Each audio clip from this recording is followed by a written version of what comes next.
अभी हम मैकेनिक्स के बारे में पढ़ रहे थे। अब चलते हैं मोशन पे। कितना अच्छा नाम है, मोशन। ठीक, तो अगर मोशन की हम बात करें तो इसकी हिंदी होती है गति। गति किसे कहते हैं? यदि किसी वस्तु की स्थिति में, पोजीशन में समय के साथ परिवर्तन हो रहा हो तो वह वस्तु गति अवस्था में कहलाती है। जैसे सुनिए, कोई वस्तु है, मान लीजिए बाइक ही है। अब बाइक जो है 3:10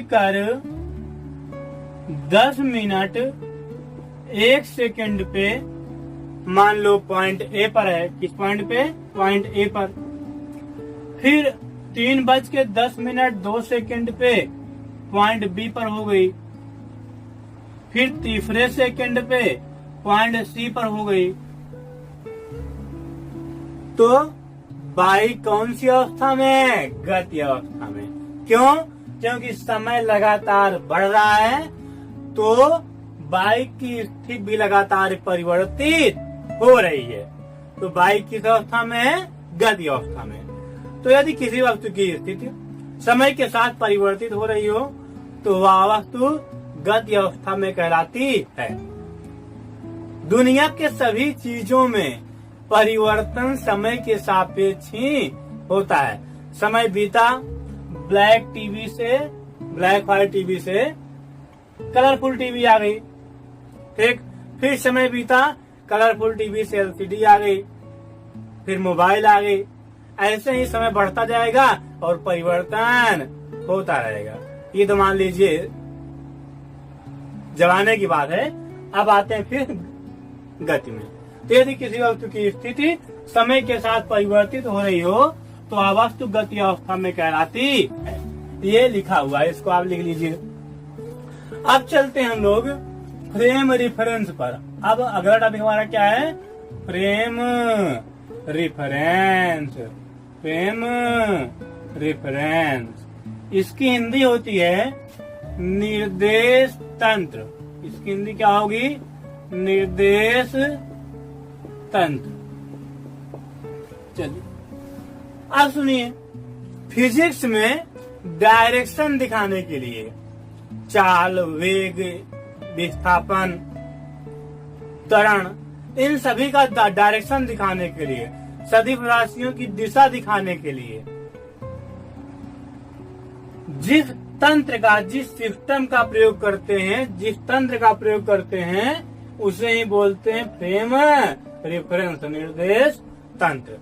स्थित चाल, वेग, त्वरण आदि का दिशा दिखाने के लिए जिस तंत्र का प्रयोग करते हैं उसे बोलते हैं निर्देश तंत्र। इसको लिखिएगा मत, ध्यान रखिएगा। लिखने पर लिखा रहे हैं भाई। चलिए पहले डिफिनेशन लिख देते हैं, फिर आगे बातें करते हैं।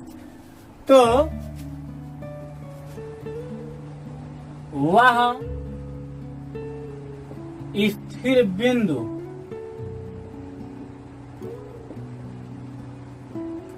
जिसके सापेक्ष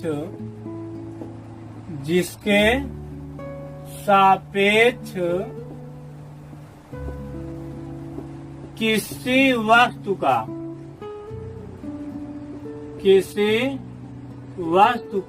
या वस्तु की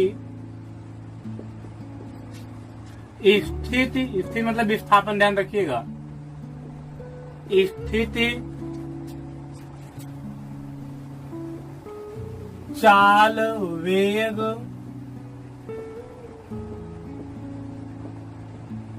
त्वरण आदि का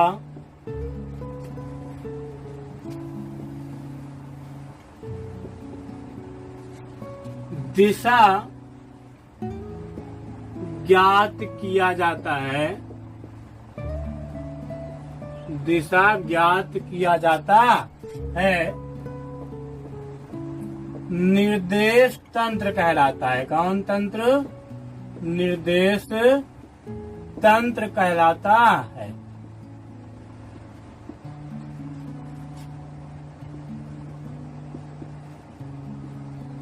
तो डिफिनीशन हो गई, वह स्थिर बिंदु जिसके सापेक्ष किसी वस्तु की स्थिति, चाल, वेग, त्वरण आदि का दिशा ज्ञात किया जाता है, दिशा ज्ञात की जाती है।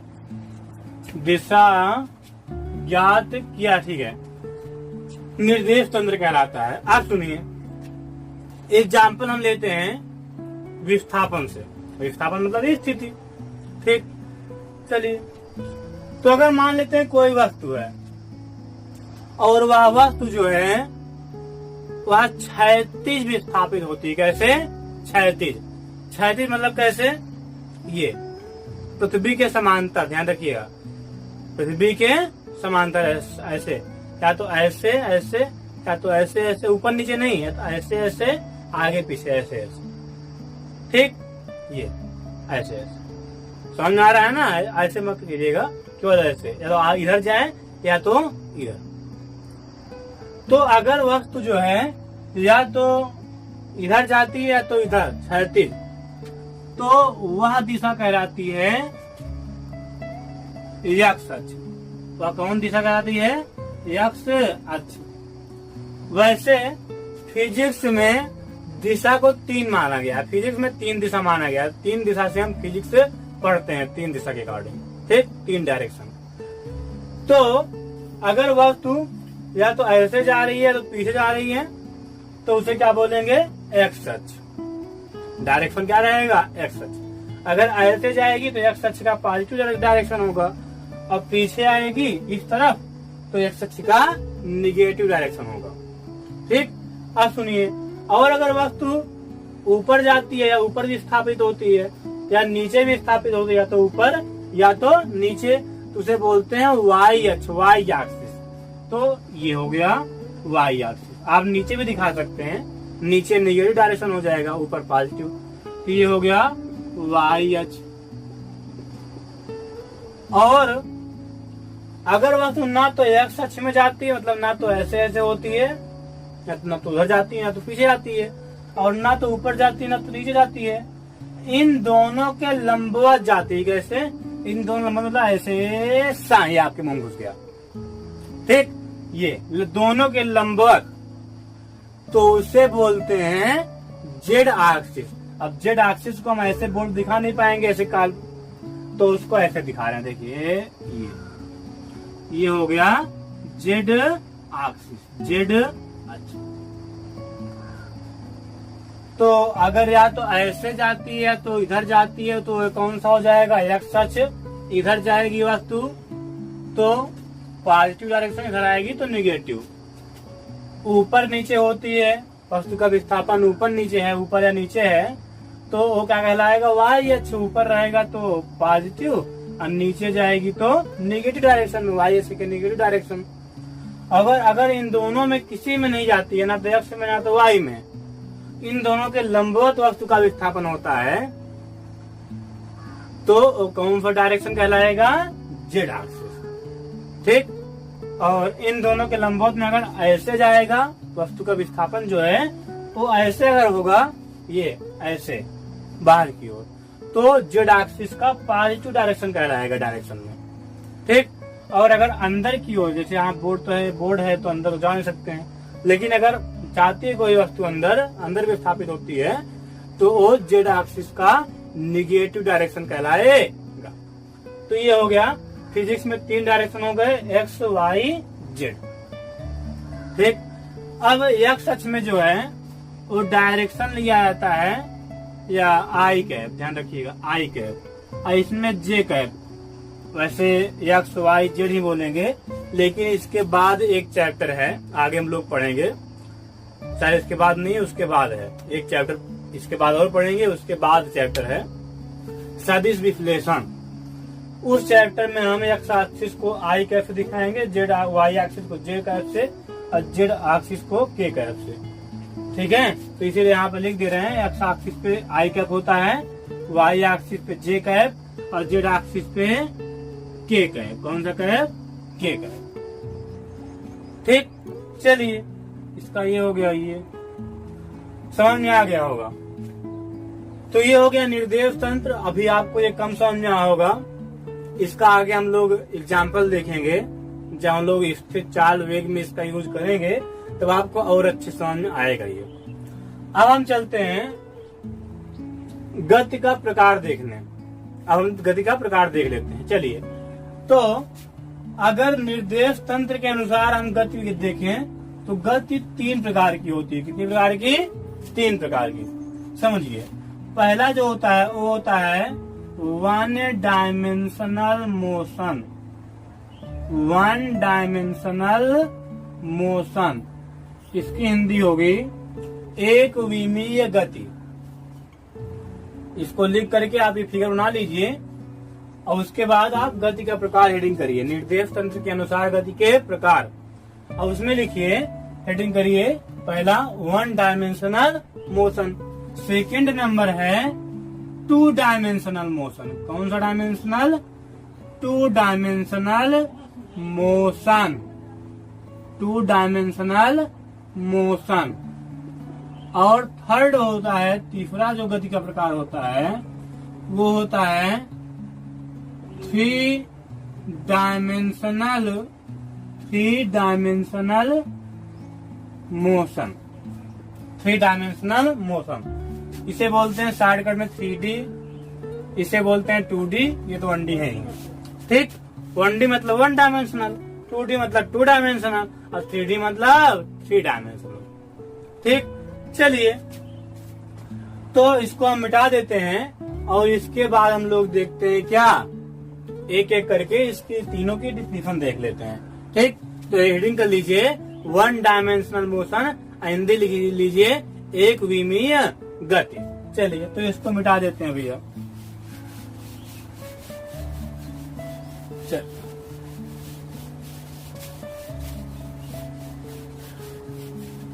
वैसे इसको हम बोल दे रहे हैं, आप लोग लिख लीजिएगा।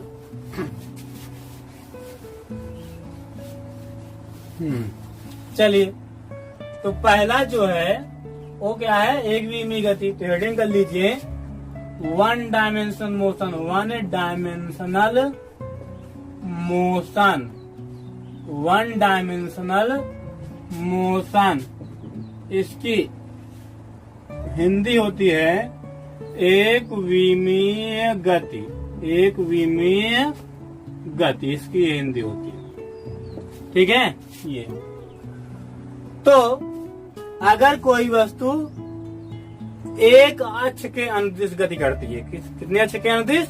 एक अक्ष के अनुदिश, तो उसकी गति एक विमीय गति कहलाती है। या तो वस्तु का जो गति हो, गति की दिशा जो हो वो एक्स एक्सिस में हो, एक्स अक्ष में। मतलब या तो वस्तु ऐसे जाए या तो ऐसे, इधर जाएगी तो एक्स का पॉजिटिव डायरेक्शन, अब पीछे आएगी तो एक्स का निगेटिव डायरेक्शन। ठीक, तो अगर वस्तु या तो एक्स अक्ष में गति करे, आगे पीछे हो, या तो वाई अक्ष में ऊपर नीचे, या दोनों में ना करे तो जेड अक्ष में करे, तो वस्तु की ऐसी गति एक विमीय गति कहलाती है। अब इसको लिखना कैसे है, सुनो। यदि कोई वस्तु एक अक्ष के अनुदिश गति करती है तो उसकी गति एक विमीय गति कहलाती है। जैसे एग्जाम्पल के तौर पे हमने, तो उसका पहला एग्जाम्पल हो जाएगा रेलगाड़ी की पटरी पर दौड़ती हुई रेलगाड़ी। ठीक, तो अगर देखें तो रेलगाड़ी ऐसे चलती, मान लीजिए रेलगाड़ी पटरी है, ऐसे ये 2 पटरी है। ठीक है, तो रेलगाड़ी जो होती है इसी के ऊपर है, सीधे आगे झुक झुक झुक झुक करके। ठीक, तो रेलगाड़ी ऐसे जाती एक दिशा में, चाहे इधर जाए चाहे इधर जाएगी तो एक्स अक्ष का पॉजिटिव डायरेक्शन, और पीछे जाएगी तो एक्स अक्ष के निगेटिव डायरेक्शन, लेकिन डायरेक्शन उसका एक ही रहेगा। अर्थात रेलगाड़ी की पटरी पर रेलगाड़ी का दौड़ना एक विमीय गति कहलाता है। ठीक, सेकेंड एग्जाम्पल अगर हम लोग लें तो वो हो जाएगा सड़क पर चलते हुए वाहन। जो वाहन होते हैं वो भी एक दिशा में ही गति करते हैं। ठीक, ऐसे ये सीधा, मान लीजिए सड़क है, यही मान लो सड़क है, तो सीधा वाहन जो होते हैं सीधा ही गति करते हैं। समझ में आ गया होगा आपको। तो ये दोनों जो एग्जाम्पल हो गए, ये क्या है, एक विमीय गति के एग्जाम्पल। अभी तीनों का डिफिनीशन आपको 1D, 2D, 3D तीनों प्रकार के मोशन का जो डिफिनीशन है वो भी स्क्रीन पर दिखेगा। तीनों बताने के बाद इसको आप लोग लिख लीजिएगा, क्योंकि लिखने में टाइम थोड़ा वेस्ट होता है, इसलिए कुछ प्रयास करेंगे कि अधिकतर चीज हम स्क्रीन पर ही आपको बता देंगे। ठीक है, चलिए अब चलते हैं 2D पे। तो 2D मतलब 2 डायमेंशनल मोशन। अब शुरुआत करेंगे 2 डायमेंशनल मोशन। चलिए, तो 2 डायमेंशनल मोशन में क्या होता है, यदि कोई वस्तु 2 अक्ष के अनुदिश गति करती है, यदि कोई वस्तु या पिंड 2 अक्षों के अनुदिश गति करती है तो उसकी गति द्विविमीय गति कहलाती है। कैसे? एग्जाम्पल के तौर पे अगर हम लोग लें तो इसका एग्जाम्पल है, पहले इसको मिटा देते हैं। चलो,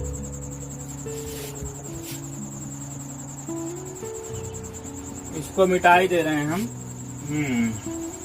चलिए, तो इसका एग्जाम्पल है circular motion. Circular motion, circular motion means क्या होता है, वृत्तीय गति। और दूसरा एग्जाम्पल हम लेते हैं प्रोजेक्टाइल मोशन। प्रोजेक्टाइल मोशन के बारे में आपको जानकारी नहीं होगी, इसी के जस्ट बाद जो चैप्टर आएगा उसमें प्रोजेक्टाइल मोशन आपको पढ़ाया जाएगा, ठीक है। तो प्रोजेक्टाइल मोशन जो होता है ये भी 2 डायमेंशनल मोशन का एग्जाम्पल है। कैसे? अभी थोड़ा हम बताएंगे प्रोजेक्टाइल मोशन के बारे में कि आपको इसको यहाँ पे 2D समझ में आ जाए, 2 डायमेंशनल मोशन समझ में आ जाए। चलिए, तो सर्कुलर मोशन किसे कहते हैं? चलिए, यदि कोई वस्तु किसी बिंदु को केंद्र मानकर उसके चारों ओर गति करती है तो उसकी गति वृत्तीय गति कहलाती है। मतलब इस तरह अगर कोई वस्तु ऐसे गति करती है, इस बिंदु को केंद्र मानकर, कोई बिंदु हो सकता है, तो उसकी गति क्या कहलाती है? Circular motion. अब सुनिए कैसे हुआ ये 2D। इसको हम लोग सर्कुलर मोशन को 2 डायमेंशनल मोशन कैसे कहते हैं? क्या 2 दिशाओं में गति करती है इस वस्तु? चलिए, मान लेते हैं वह कोई वस्तु है जो कि यहाँ पे है। किसी समय पे हम मान लेते हैं कि 3:02 पे वस्तु यहाँ पे है, और मान लेते हैं 3:08 पर वस्तु जो है यहाँ पहुंच गई। तो अब देखेंगे कि इसने 2 डायमेंशनल मोशन किया कि नहीं किया, 2 दिशाओं में गति किया कि नहीं। सुनिए, अब वस्तु यहाँ से यहाँ पहुँचने के लिए इतनी डिस्टेंस जो है एक्स अक्ष में कवर की और इतनी डिस्टेंस जो है वाई अक्ष में कवर की। समझ आ रहा है ना ये?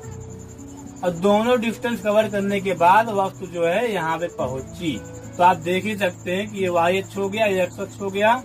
तो वस्तु जो है ये 2 अक्षों पर गति की है। कितने अक्षों पर? 2 अक्षों पर, 2 दिशाओं में। तो इसलिए जो सर्कुलर मोशन होता है इसे क्या बोलते हैं? 2 डायमेंशनल मोशन।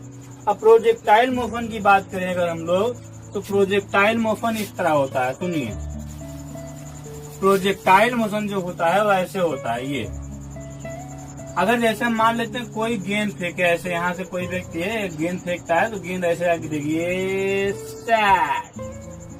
यहाँ पे जाके गेंद गिरेगी।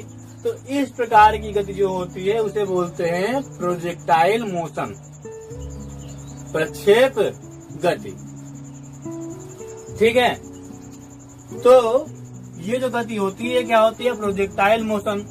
अब इसमें अगर हम लोग देखें कि इसमें 2 डायमेंशनल मोशन कैसे है, तो देखिए, मान लेते हैं गेंद जो है वो t समय पे, स्मॉल t टाइम पे यहाँ से फेंकी गई है ऐसे, और कैपिटल T टाइम पे गेंद जो है यहाँ पहुंच गई। तो यहाँ से यहाँ पहुंचने में जो गेंद है वो कौन कौन से अक्ष पे गई है, किस किस अक्ष पे डिस्टेंस कवर की है? देखो, पहले तो गेंद यहाँ से ऐसे ये ध्यान दीजिए, यहाँ से यहाँ तक एक्स एक्सिस में गई है। यहाँ से यहाँ तक जो गेंद की गति है यहाँ से यहाँ तक एक्स एक्सिस है, ठीक। और यहाँ से यहाँ तक जो है ये क्या है? Y axis. गेंद की डिस्टेंस यहाँ से यहाँ तक एक्स में है और यहाँ से यहाँ तक वाई एक्सिस में। और जो गेंद एक्स और वाई में गई है ये एक साथ गई है, ध्यान दो, एक्स अक्ष और वाई अक्ष दोनों को एक साथ कवर कर रही है। ध्यान दीजिए, ये ऐसे देखिए, एक दिशा में नहीं जा रही, ना तो ऊपर जा रही है ना तो ऐसे जा रही है, ये ऐसे जा रही है, मतलब दोनों पे, एक्स में भी और वाई में भी। तो जो ये इस प्रकार का जो मोशन है ये क्या कहलाता है? 2 डायमेंशनल मोशन, द्विविमीय गति। चलिए, तो आपको समझ में आ गया होगा दोनों फिगर आप लोग प्रोजेक्टाइल मोशन और सर्कुलर मोशन दोनों फिगर आप बना सकते हैं। अगर नहीं बना सकते हैं तो जो एग्जाम्पल है उसको लिख लीजिएगा बस। चलिए अब चलते हैं हम लोग 3D पे, 3 डायमेंशनल मोशन 3D। इस पर 3D पे 3D मीन्स होता है 3 डायमेंशनल। चलिए, यदि कोई वस्तु 3 अक्ष के अनुदिश गति करती है तो उसकी गति त्रिविमीय गति कहलाती है। कितने अक्ष के अनुदिश? 3 अक्ष के अनुदिश। मतलब एक्स में भी गति करे, वाई में भी गति करे और जेड में भी।